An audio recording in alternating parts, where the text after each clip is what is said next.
So today the topic of my discussion is endangered species management in India, and particularly I'm going to focus on tiger. That how actually we are able to revive the tiger population, because it's a success story that within a span of 20 years or 18 to 20 years we have revived the tiger populations from the brink of extinctions.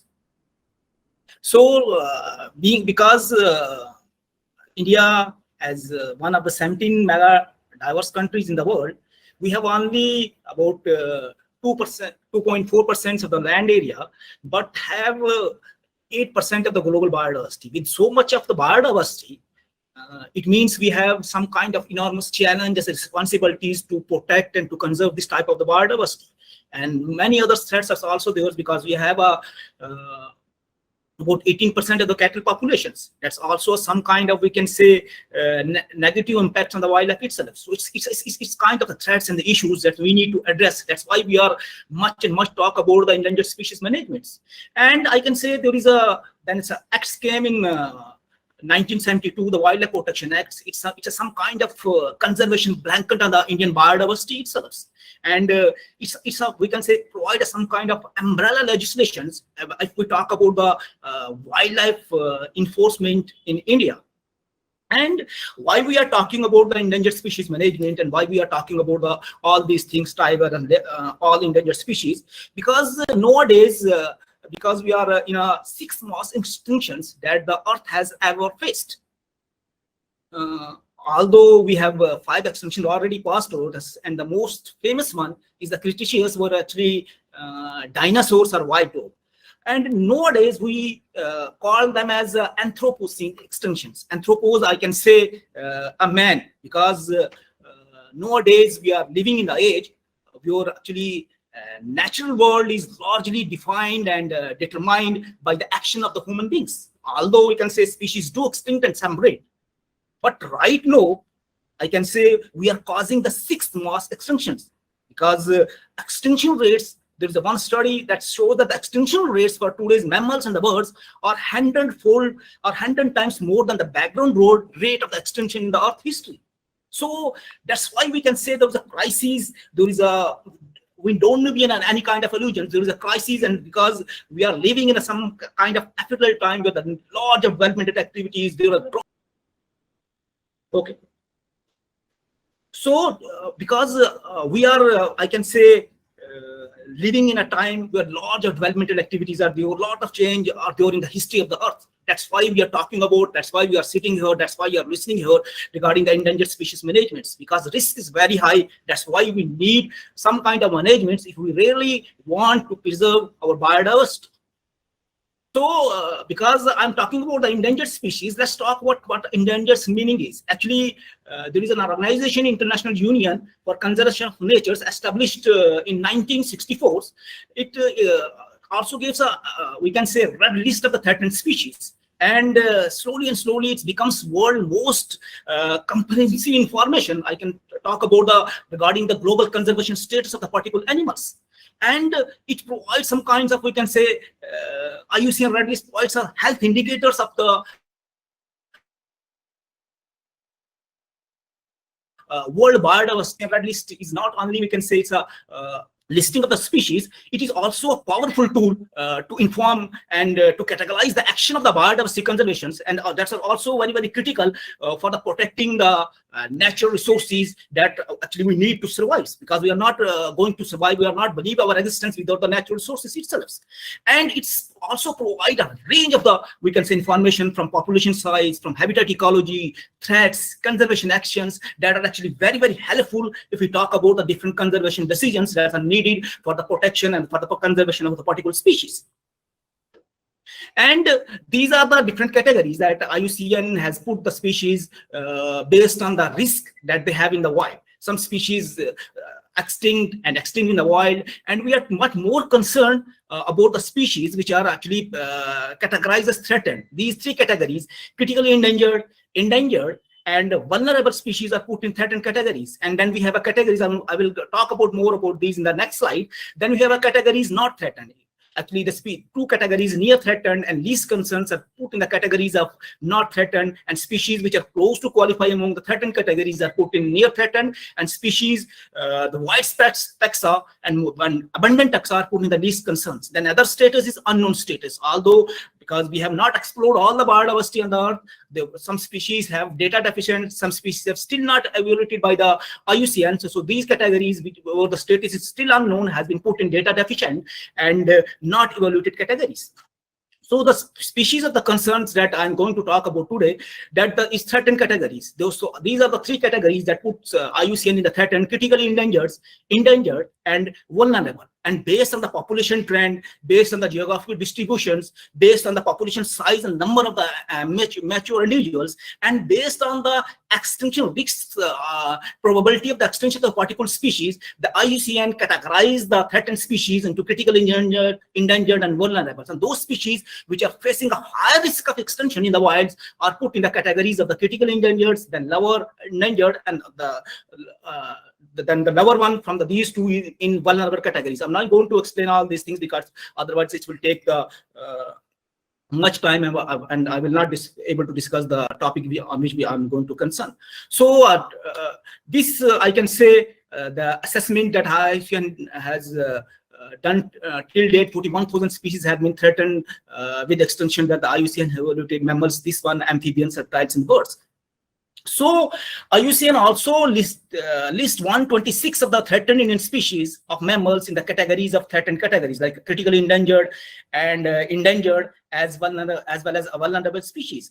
And many of these species that IUCN put in the threatened categories are actually endemic to India and subcontinent, and that's we can say a special kind of the relevance for the conservation of the mammals in India, because the species which are listed in the IUCN red list in threatened categories are also endemic.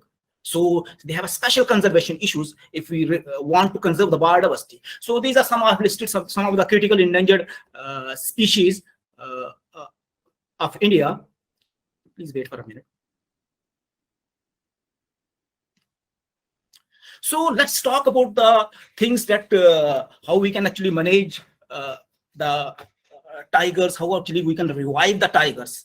What happened? Let's talk about something about tiger history. That what happened that in the early 19th century we have more than 40,000 tigers in India, and we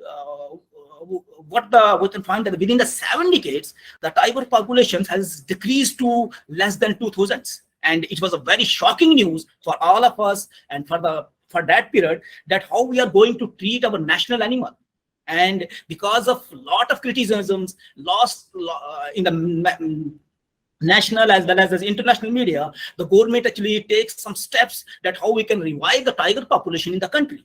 So the Project Tiger was launched in 1973 as one of the, we can say, wildlife conservation projects, and it was started from the Jim Corbett of Uttarakhand, and initially 9 tiger reserves comes under the umbrella of the Project Tigers, and in 1980s the number has been increased from 19 to 15, and area of the tiger habitats has also been increased under the umbrella of the Project Tigers. And what happened in 1984, that what the agencies, what the concerned officials of the Project Tigers has realized, as we increasing the project numbers in the Project Tigers, the numbers of the Project Tiger has increased above 1100. It means it gives some kind of the positive signs that if we add more and more area under the umbrella of the Project Tigers, there's we can conserve we can protect our species. So in the last few hours, what happens that more and more tiger habitats have been added under the umbrella of the Project Tigers, and in 1997 we have 23 tiger reserves, and areas have also been added under the Project Tiger in India. But after that, what we have realized, that although more and more area has been added in the under the umbrella of the Project Tigers, but tigers population did not increase considerably. That's the cause of the concerns. Although we are adding the area, but tiger population is still not reviving.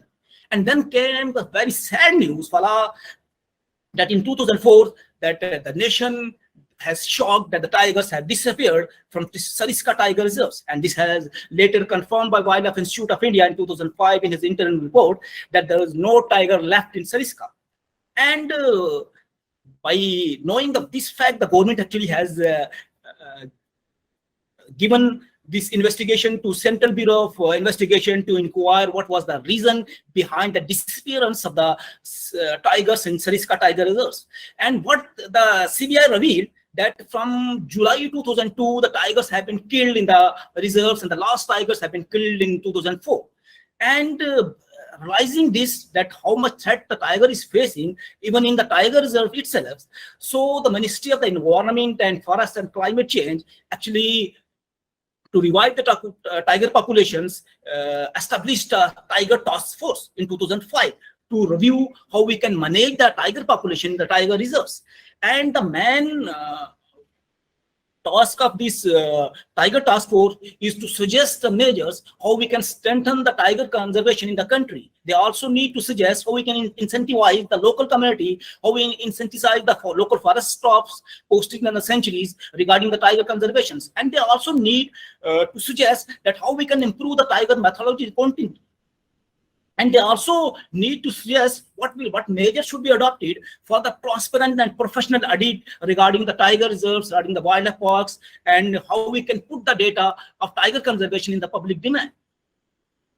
And on the recommendation of this tiger task force, the National Tiger Conservation Authority has been established. And this has been established because on the recommendation of, we can say, Tiger Task Force, and as well as the Sariska tragedy. And something I can say that sometimes bad thing happens for the good things. Because after the Sariska tragedy, the whole approach for the tiger conservation has been changed. And we have, that's the, I can say, although the Project Tiger has been launched from 1973, but the real protection, I can say, the tiger gets after the Sariska tragedy. And then the first thing, that there is the establishment of a National Tiger Conservation Authority, and by the amendment in the Wildlife Protection Act of 1972 in 2006, a separate chapter has been added, and there are two remarkable inclusions in that has been added through amendment. One is constitution of NTCA, and another is Wildlife Crime Control Bureau. And from that day, the NTCA is actually working or functioning as a statutory body under the Ministry of the Environment, Forest and Climate Change for the conservation and for the management of the tigers and the tiger habitats in the country. And it provides some kind of central assistance to the state's tiger reserves based on the tiger conservation plans. And this tiger conservation plan is very important. I will discuss this tiger conservation plan in the coming slide itself. But the main thing regarding this tiger conservation plans, every tiger reserve managers needs that how they are going to protect the tigers, how they are going to improve the tiger habitats, how they are going to monitor the tigers day by day, and how they are going to involve the local peoples. Because my colleagues, Dr. Sharad, already talked about that the local people involvement is very, very important for any successful conservation initiatives. And other things that is the part of the tiger conservation plan, that how we can voluntary relocation of the people from the core and critical habitats, and how the tiger managers are going to address the wildlife human conflicts within the guidelines of National Tiger Conservation Authority. And another task of this NTCA is also to assess the status of the tigers as well as the co-predators and their habitat once in 4 years, using the modern techniques as approved by the task force. And another is Wildlife Crime Control Bureau, because after the Sariska tragedy, it has been found that major threats to the tigers are poaching, that is actually driven by international demand for tiger parts and the products. So this Wildlife Crime Control Bureau that I have already talked in the previous slides, that inclusion of NTCA as well as the Wildlife Crime Control Bureau has been included by the amendment. So it actually helped to collect and collate the intelligence relating to the organized wildlife crimes. It also assists the concerned authorities in foreign countries and also the concerned international organizations how to facilitate coordination and universal action. And another function of Wildlife Crime Control Bureau is to develop infrastructures and capacity building for scientific and professional investigation in the wildlife crimes. It also assists the state governments how they actually ensure the success in prosecutions related to the wildlife crimes. And they are also, the function of this Wildlife Crime Control is to advise the government on issues related to the wildlife crimes. And this is the site of the Wildlife Crime Control Bureau, and this has given that till today 154 convicts has been done in wildlife cases, and I have just given the screenshots that no one is above the law. Even the Salman Khan has been also been convicted in 2018 in Rajasthan, although they are in he's in bail, but still no one is above the law. And these all this thing happens after the establishment of Wildlife Crime Control Bureau. And another things that is because I'm talking about the management of tiger reserves in India, that tiger is itself we can say a conservation dependent species, and there are a lot of management efforts if we really want to revive the tiger populations. And to know the success of any conservation efforts, I can say it is very, very important to assess how we can effectively manage our tiger reserves. Because after the disappearance of the tigers in the Sirska, so this I'm talking about that only declaring a protected area is not and it's not quite adequate protections to that protected areas that we have added in a category of protections. And for everything, evaluation is necessary, as the tiger reserves, we're talking about the tiger reserves or the protected areas, they are facing many threats. And these evolution is not only simply way of looking the problems, but it is also very important things to identify when things are going good. And it looks this management effectiveness evaluation of the tiger reserves looks both issues that are within as well as behind the control of the individual managers. And overall, this MEE of tiger reserves assists in effective resource allocations. It promotes accountability and transparency. It also helps how we can going to involve the local community, and it also promote the value of the protected areas itself. And India is one of, we can say, selected countries in the world that have this institutionalized the MEE process under the Project Tigers. And the first MEE has been conducted in 2006 and the last one in 2008, and India has conducted this after every 4 years. And I can say it is one of the most significant approach for tiger conservations and associated landscape connectivity conservations and its management. And the first cycle regarding the MEE of the tiger reserves was done in 2006, in which 28 tiger reserves have been evaluated. In second, in 2010, 39 tiger reserves have been included, and in 2004, 43 tiger reserves have been evaluated, and in last one was in 2018, in which 50 tiger reserves have been evaluated regarding their different management practices in their tiger reserves. And the WI with the NTCA, with the collaboration of the WI, has framed with the also with the collaboration of the international experts, has framed 32 criteria on the basis of which this assessment has been done after every 4 years. And this is the report of the latest one, that how they have actually ranked the different protected areas. They have rated on the basis of these 32 criteria. They rate the tiger reserve, particular tiger reserves, as those who scored less than 40% as poor, 41 to 59% as fair, and those who have get the scores of 60 to 74 as good, and those who have get the scores of more than 75% as very good.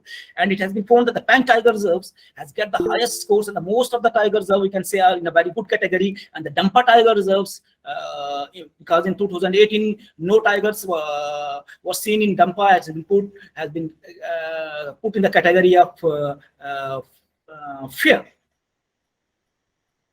And another thing that is very, very important for the management of the tigers is that how actually we utilize the advanced technology in tiger managements. And this M-Stripes monitoring system for tigers, intensive patrolling and ecological systems, is used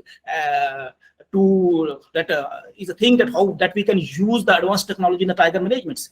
Because it has been seen that in tiger reserves, they have carried the law enforcement as well as different ecological monitoring activities at a very regular times.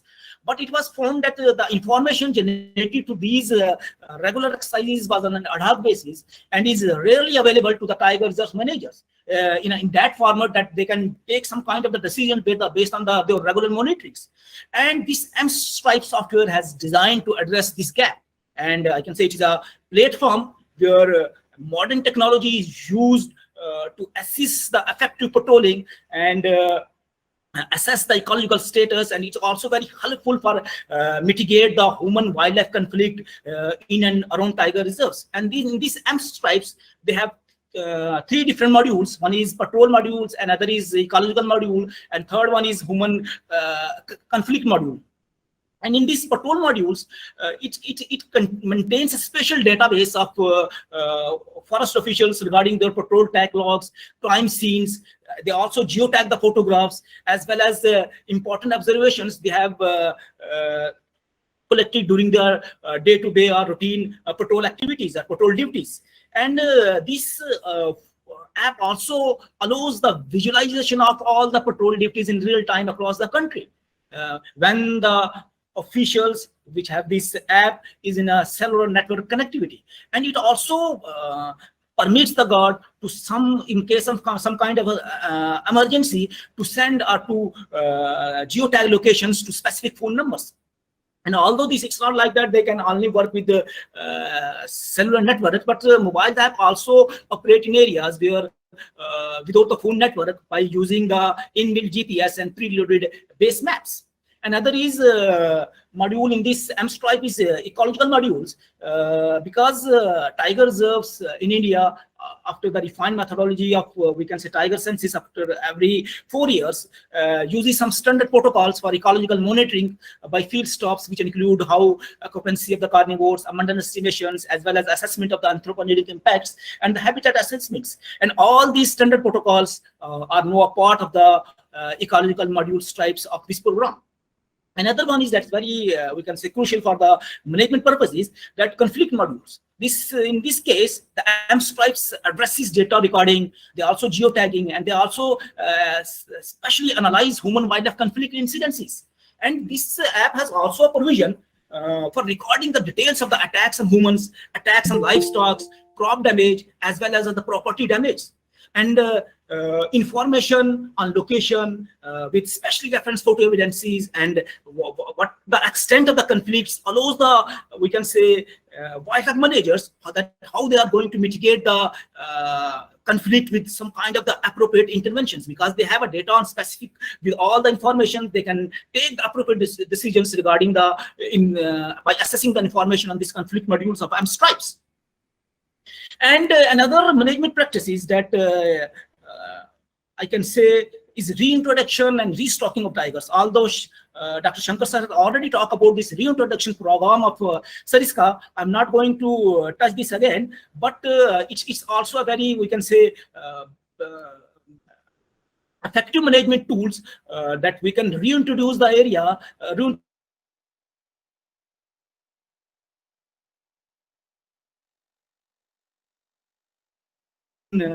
Sariska as well as in Panna. And we can also restock the tigers in areas where tigers are in low density, but still they have, there is possibility that we can increase the tiger density. And another management initiatives that has been taken is for the management of the, we can say, tigers, is set up of a special tiger protection force, because we have realized that the importance of the tiger protection in overall biodiversity conservation. It's not like we are protecting the tigers, but we are protecting the entire biodiversity itself. And realizing this, that protecting the tiger means protecting the entire biodiversity, the Ministry of the Finance has, special initiatives, and they have constituted the special tiger protection force, and they have also provided some grants for the, we can say, to the National Tiger Conservation Authority, that how they can raise, arm, and deploy the special tiger conservation protection force in tiger reserves. And initially, this special tiger protection force has been started on pilot basis in, I can say, in the 13 tiger reserves, and I have listed it, and I don't think so I have to read it. And another important initiatives that are very, very necessary if we really want to conserve the tigers is village relocations for the creation of inviolate space. And why we need relocations, although the peoples are there for 100 years, but why we need relocations? Because the available data on research and tiger ecology as well as population habitat environment analysis indicate that to maintain a viable tiger population of 80 to 100 tigers in a tiger reserves, we need 800 to 1200 squares of inviolate forest area is the prerequisite. So creating those inviolate space for the tigers and other wildlife species, it's not like that we are creating the space only for the tigers, we are creating the space for the other wildlife species.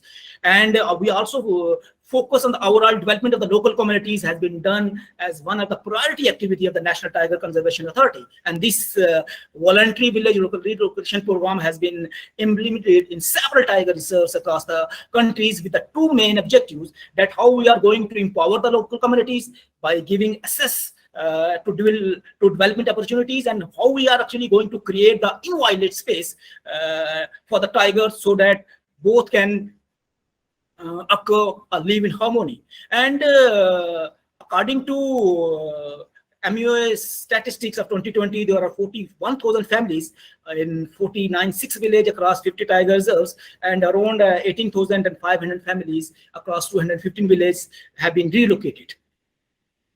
And another, that's why I've already talked about this, the Tiger Conservation Plan for Better Management. And in the amendment of the Wildlife Protection Act, in section 38, it's mandatory for every tiger reserves that they should have a tiger conservation plans. And because in this tiger conservation plan, every manager needs to give that how they are going to protect the tiger reserves, how they are going to adopt the different specific, we can say, habitat inputs for maintaining a viable population of the tigers, co-predators, as well as the different prey animal species. And another thing in this tiger conservation plan, that in this they also need to address that how they are actually only focusing on the tiger reserves is not enough. That how they are going to connect the tiger reserves with the other protected areas, or how they are going to connect the tiger reserves with the other tiger reserves. It's also need to be there in the tiger conservation plans. And it has been found that out of 52 tiger reserves, the tiger conservation plans, this is statistics come from the NTCA website, that the 35 tiger reserves have been approved by the NTCA, because whenever that is tiger conservation plan is the ultimate authority to approve the tiger conservation plan is NTCA, and the 35 tiger conservation plan has been approved by the NTCA, and rest are under preparation or scrutiny with the NTCA. Another important initiatives for the, we can say, management of the tiger reserves in India is setting up tiger conservation foundations. And it is also mandatory for each tiger reserves to establish a tiger conservation foundations. And because an objective of this tiger conservation foundation is to support the tiger reserve management for conservation of the tigers as well as the associated biodiversity. And one important things that they need to address is how they can take up the eco-development initiatives through people participation, because participation of the peoples for every conservation related activity is very, very important. And these are some of the objectives of the tiger conservation foundations, that it's facilitate economic, social, and cultural development in the tiger reserves. It also need to address how they actually promote the ecotourisms with the active involvement of the local peoples and the local stakeholders.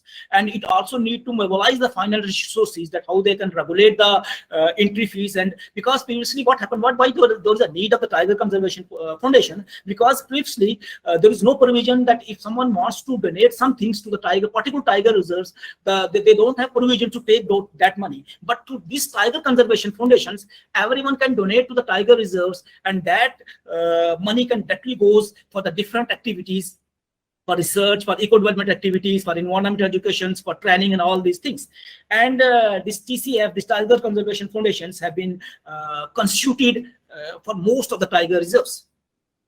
And it's not like that the only national we have to address the to protect the tigers, we need to address the manage the tigers in India, but we also have international initiatives for tiger conservations. We have a different MOU and protocols with Nepal, China, Bangladesh, Myanmar. In spite of all these things, we have also a member of global tiger farms of tiger range countries that has been created actually to address the international issues related to the tiger conservation.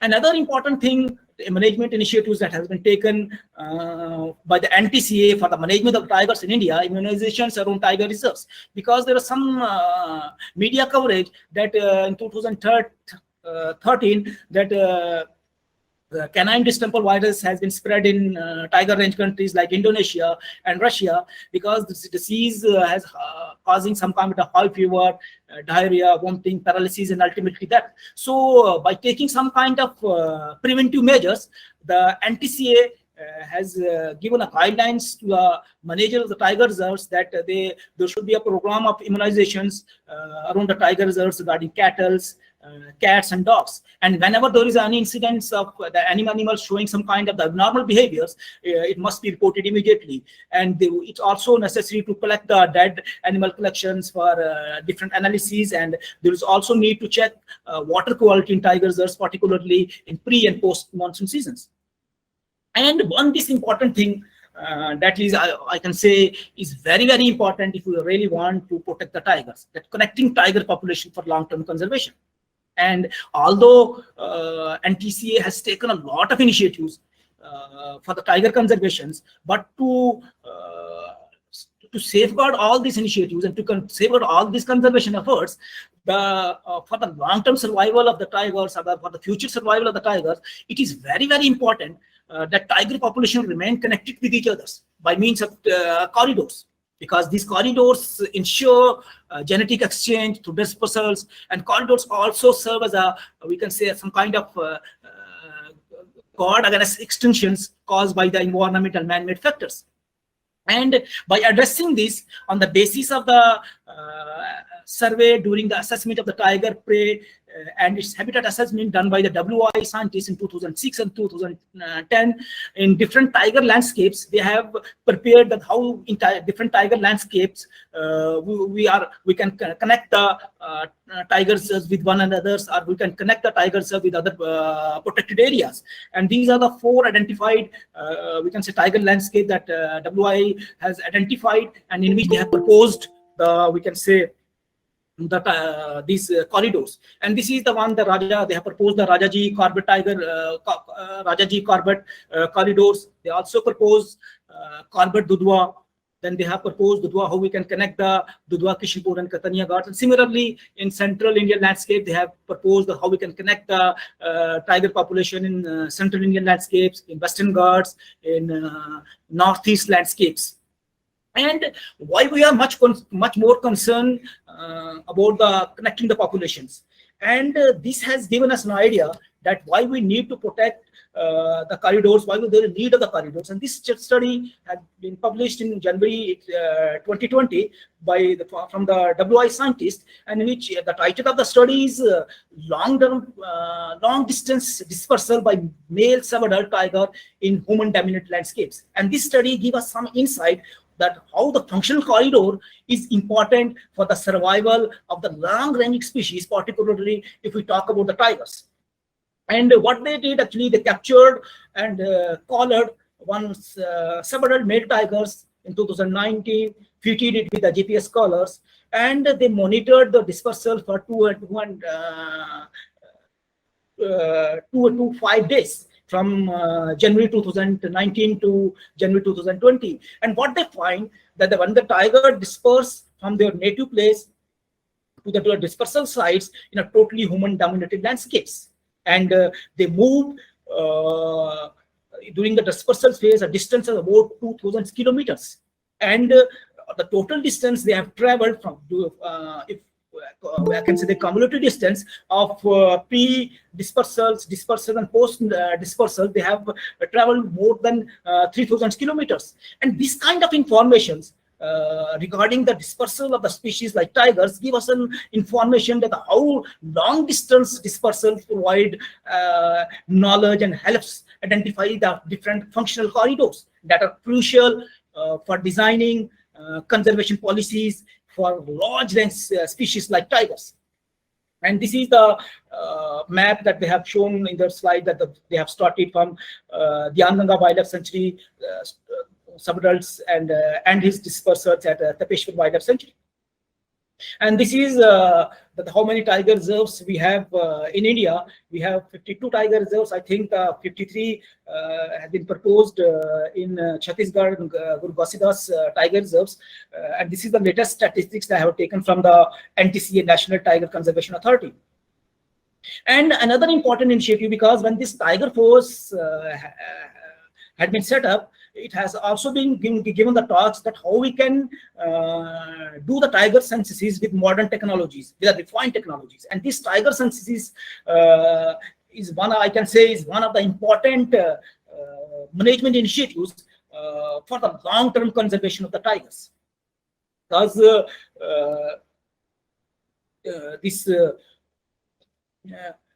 this NTCA actually collaborate with different forest departments, with conservation NGOs, as well as coordinated by the Wildlife Institute of India, and they actually conduct a national assessment for the status of the tigers, predators, and prey, and their habitats every 4 years since then, after the 2006 exercise and after the recommendation of the we can say Tiger Task Force. And this first assessment based on scientific methodology was done in 2006, and subsequently it was repeated in 2010, 2014, and in 2018. And some of the things that we get through these monitoring exercise to tiger census is it's not only the numbers. It's not only the tiger numbers. The tiger census is not only the tiger numbers. By doing this kind of exercises, we get a lot of information, like how we can get the information regarding tiger landscape conservation plans. We can get from these tiger numbers. We can also designate and notify the inviolate critical core and buffer areas for the tiger reserves. We can also identify and declare the new tiger reserves. We can also recognize the tiger landscapes and importance of the corridors and their physical demarcations, just like the studies, the corridors that have been proposed by the WI scientists based on the survey of 2006 and 2010. It's not, that's why I'm talking about, it's not only the number. It gives a lot of information that we can use for the tiger conservation itself. And we can also, by these senses, we can also prioritize the conservation investments, because which area needs more money, more conservation efforts than others. Then we can use our investments in the target areas. And all these, we can say, provide us an opportunity to incorporate conservation objectives that actually supported with a sound science-based data. And this is the, we can say, tiger census report of 2018, in which that how we have doubled the tiger numbers from 2006 census to 2018. And in this chart I have given the tigers numbers in different tiger landscapes. It had in Shivalik Hills we have 297 in 2006, and in 2018 we have 646. Similarly, in Central Indian landscapes we have 601 in 2006, but we have tiger numbers in 2018 census is 1033. Similarly, in Western Ghat landscapes we have 402, and in we can say 2008 census were 981, and in North Hill states we have 100, and we have 219 in 2018 census. And similar in Sundarbans, although in Sundarbans 2006 the survey was not conducted, it was conducted in 2010, and in 70s in 2010, in 88 in, we can say, 2018 reports. And overall, why I'm talking, it's a success story, that overall in 2006 census we have the tiger census report reported 1,411 tigers, and within this span we have double the tiger numbers, 2,967. And this fourth cycle of national tiger status covered 3,81,400 kilometers of the forested habitats in 20 states of India. And it is believed that it's the world's largest effort invested in any wildlife survey till date. and it has also been into 2018 survey, has also been get recognized in Guinness World Records as a world largest camera trap survey of the wildlife. And in this 2008 survey, it has also been said that tigers have increasing with a rate of 8% per annum from 2006 to 2018. And in spite of all these things, we have the global leaders, because in global tiger forms, the global leaders also, our global leaders committed in the global tiger form in St. Petersburg in Russia, that we can double the tiger number in 2022. But India has did this work in 2018, and in spite of, we can say we have 4 years ahead of doubling the tiger numbers of 2022 targets. So it's some kind of lesson for the entire world that we can how we can better manage the tiger reserves. So by realizing this, that government of India and how much the wildlife or how much a tiger is important for us, that even our Prime Minister itself released the tiger status books of 2018. And it has shown that the government has a very strong commitment to conserve this iconic species, with several of the management initiatives that I have discussed with you regarding amendments, protections, voluntary regulations, in wildlife space, tiger conservation foundations, immunization programs, and many other things. And these management initiatives, I can say, is very, very critical in securing the survival of the tiger populations, the biodiversity, and the ecosystem services of the forest they inhabit. And tiger as a top predator and as a keystone species actually also gave us an idea about the healthy tiger population reflects the overall health of the particular environments. And these conservation efforts that I will discuss with you to protect the tigers can actually contribute to the preservation of the healthy herbivore populations. Healthy herbivore population means other carnivore species, and ultimately it's give the entire ecosystems functional. So guys, this is so all of this is about my today's presentations. Hope I have not taken much of your times, and thanks for bearing me in these last